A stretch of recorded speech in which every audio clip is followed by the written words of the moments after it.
નમસ્કાર વિદ્યાર્થી મિત્રો, હું હેતલ આહિર રોહિત જોશી જવાહર નવોદય કોચિંગ ક્લાસના ડિજિટલ પ્લેટફોર્મ પર આપણું હાર્દિક સ્વાગત કરું છું.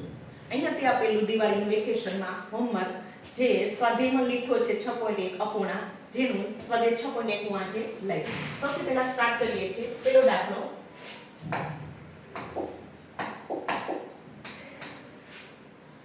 2/11 7/11 5/11 4/11 અપૂર્ણાંક આપણે ચડતો ક્રમ અને આમાં શું શોધવાનું છે? સૌથી નાની સંખ્યા, સૌથી મોટી સંખ્યા, ચડતો ક્રમ અને ઉતરતો ક્રમ. તો સૌથી પહેલા સૌથી નાની સંખ્યા ક્યારે હોય, સૌથી મોટી સંખ્યા ક્યારે બને? તો જેના છેદ સરખા છે, તો જેનો અંશ નાનો એ સૌથી નાનો અપૂર્ણાંક, જેનો અંશ મોટો તે સૌથી મોટો અપૂર્ણાંક. તો આમાં છેદ બધામાં સરખા છે. હા, બધામાં સરખા છે. 11 11 11 છે. તો સૌથી નાનો અપૂર્ણાંક શું થશે? તો કેટલા? સૌથી નાનો અપૂર્ણાંક 2/11. સૌથી મોટો અપૂર્ણાંક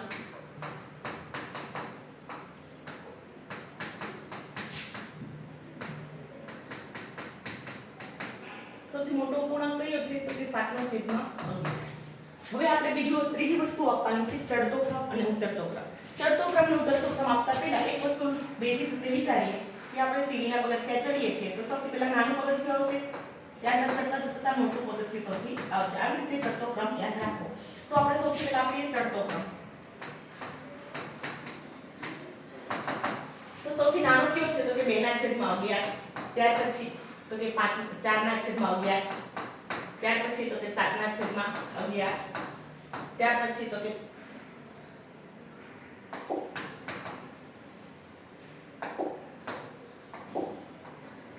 2/11, 4/11, ત્યાર પછી 5/11 અને ત્યાર પછી 7/11.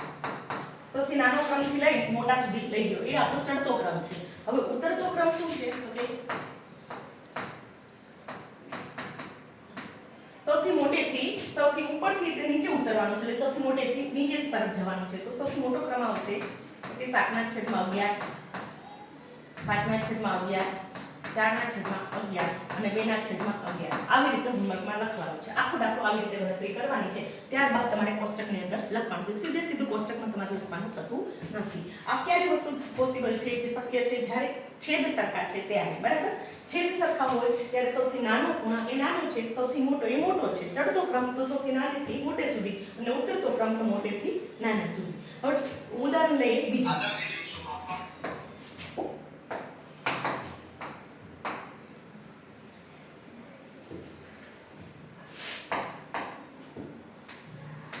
બીજાનું શું ઉદાહરણ છે? 1/10, 1/8, 1/7, 1/7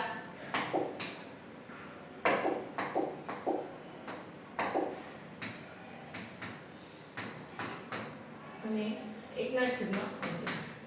પેલા ઉદાહરણમાં શું હતું કે છેદ સરખો હતા. છેદ સરખા હતા તો સૌથી નાનો અપૂર્ણાંક એ નાનો હતો અને સૌથી મોટો એ મોટો હતો.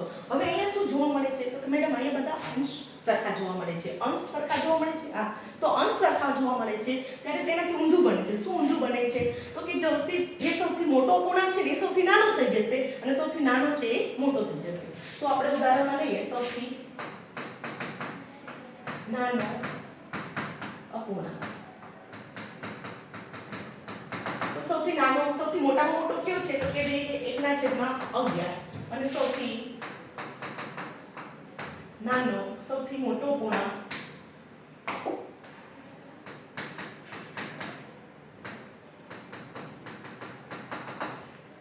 1/7. જ્યારે છેદ સરખા છે તો અંશ નાનો એ નાનો અને મોટો એ મોટો, પણ અંશ સરખા છે ત્યારે સૌથી નાનો અપૂર્ણાંક એ સૌથી મોટો થઈ જશે અને સૌથી મોટો એ નાનો થઈ જશે. હવે આનો ચડતો ક્રમમાં ગોઠવવા માટે સૌથી મોટામાં નાનામાં નાનો કયો? 1/11. એના પછી કયો આવશે? તો કે 1/10. એના પછી કયો આવશે? 1/8 અને એના પછી 1/7. ચલો એ જ રીતે ઉતરતો ક્રમ આપણો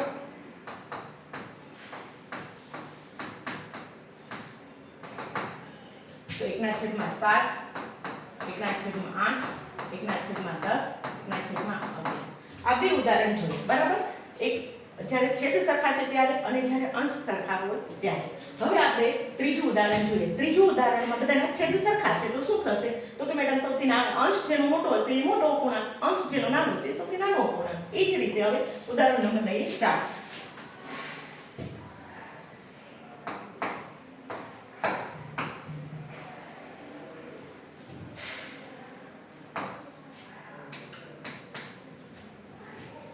એકના છેદમાં 2, 3 ના છેદમાં 4, 2 ના છેદમાં 3, 3 ના છેદમાં 12.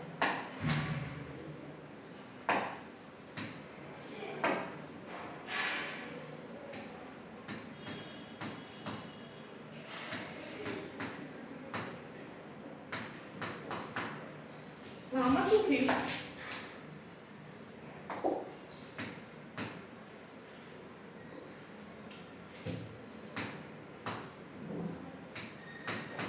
અત્યાર સુધી શું હતું? તો કે અંશ છેદ સરખા હતા તો સૌથી નાનો અપૂર્ણાંક એ સૌથી અંશ નાનો એ નાનો ને મોટો એ મોટો. જ્યારે શું હતું? અંશ સરખા હતા, અંશ સરખા હતા સૌથી નાનો અપૂર્ણાંક તો અંશ જેનો સૌથી નાનો હતો એ મોટો હતો ને સૌથી મોટો એ નાનો થશે. પણ હવે ચોથા દાખલામાં શું છે? તો કે અંશ છેદ બેમાંથી કોઈ સરખા થતા નથી. નથી કોઈના અંશ સરખા કે નથી કોઈના છેદ સરખા. બરાબર? જ્યારે અંશ કે છેદ સરખા ન હોય ત્યારે આપણે એને લસા લઈએ છીએ. લસા લઈએ એટલે લસા એટલે શું? લઘુત્તમ સામાન્ય અવયવી જે બધાના જ ઘડિયામાં આવતા હોય. બરાબર? જેને આપણે છેદ સરખા કરવા પડે. લસા શું કામ લેવા પડે? છેદ સરખા કરવા હોય ત્યારે લેવા પડે છે. તો આના છેદમાં શું છે કે 12 છે, આના 2 છે, આના 4 છે, 3 છે, 4 છે. હકીકતમાં લસા લેવાની મેથડ આ છે તો કે 2 4 3 12. ચલો સૌથી વિભાજ્યતાની ચાવી બધા જ્યાં સુધી 2 થી ચાલતું હોય ત્યાં સુધી 2 સુધી ભાગ ચલાવવાનો. 2 × 2 2 × 4 નથી ચાલતું તો એમને જ મૂકી દેવાનું. 2 × 6 12. એ જ રીતે હજી 2 થી ચાલે છે તો 2 × 2 3 ના 3 2 તેરી 6. ચલો હવે 2 થી ચાલે છે ના નથી ચાલતું તો હવે 3 થી લેવાનું. 3 × 3 3 × 3. તો હવે આનો ગુણાકાર કરવાનો. 2 × 4 4 તેરી 12. તો આપણો લસા કેટલો થઈ ગયો? તો કે 12. તો દરેકના છેદમાં 12 લઈએ, લસા લઈએ એટલે બધાના છેદ સરખા થઈ જશે. છેદ સરખા થઈ જશે તો પેલું એક્ઝામ્પલની જેમ જેનો અંશ નાનો છે નાનો અપૂર્ણાંક, જેનો અંશ મોટો છે મોટો અપૂર્ણાંક. તો આપણે છેદ સરખા કરવા માટે જોઈએ 12 છે તો આના છેદમાં 12 બનાવવા છે તો કેટલા વડે ગુણવા પડે? તો કે 12 બનાવવા માટે 6 વડે ગુણવા પડે. તો નિયમ એવો છે જેટલા અંશમાં ગુણો છેદમાં ગુણો એટલા જ અંશમાં ગુણવા પડે. તો છેદમાં 6 ગુણ્યા તો ફરી 6 વડે ગુણાકાર કરવો પડે.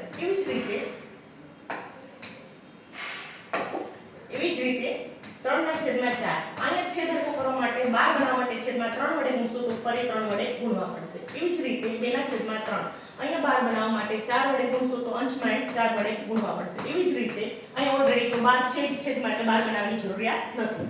ચલો એ જ રીતે આપણે ઉદાહરણ સાદું રૂપ આપીએ. 6 × 6 6 × 12.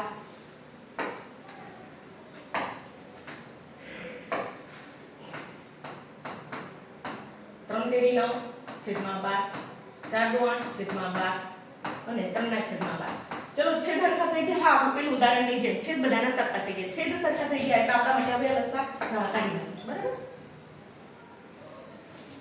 હવે છેદ બધાના સરખા થઈ ગયા. છેદ સરખા થઈ ગયા એટલે આપણા માટે અંશ જેનો નાનો એ નાનો અપૂર્ણાંક, અંશ જેનો મોટો એ મોટો અપૂર્ણાંક. તો સૌથી નાનો અપૂર્ણાંક શોધો.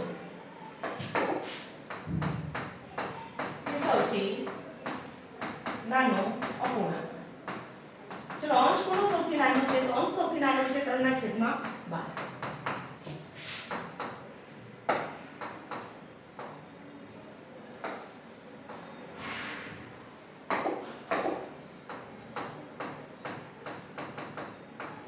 સૌથી મોટો અપૂર્ણાંક. સૌથી મોટો અપૂર્ણાંક કયો થશે? તો કે 9 ના છેદમાં 12.